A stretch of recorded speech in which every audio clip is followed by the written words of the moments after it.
নমস্কার, আশা করি সবাই ভালো আছেন। কিন্তু জানেন তো, আমাদের ছেলের আর মেয়ের কারোরই শরীর ভালো নয়।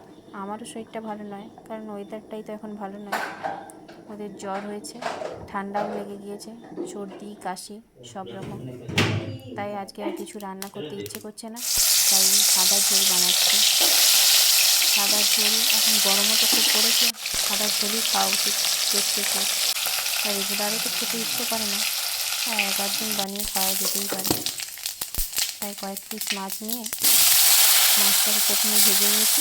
ওই তেলের মধ্যে একটু পাঁচফোড়ন দিয়ে সবজিগুলো একটু নেড়ে চেড়ে সাদা ঝোল বানাবো। আর মশলা সেরকম কিছু দেবো না, যেহেতু সাদা ঝোল বলছি। দুটো কাঁচকলা নিয়েছি, ওটাকে লম্বাভাবে কেটে নিয়েছি। আর দুটো পটল নিয়েছি, ওইভাবে লম্বাভাবেই কেটে নিয়েছি।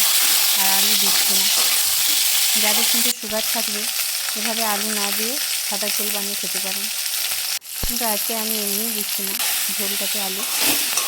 তো যাই হোক, এখন সবজিগুলো নেড়ে নিয়েছি, তাতে লবণ আর হলুদ পরিমাণ মতো দিয়ে জলটা অ্যাড করে দিচ্ছি।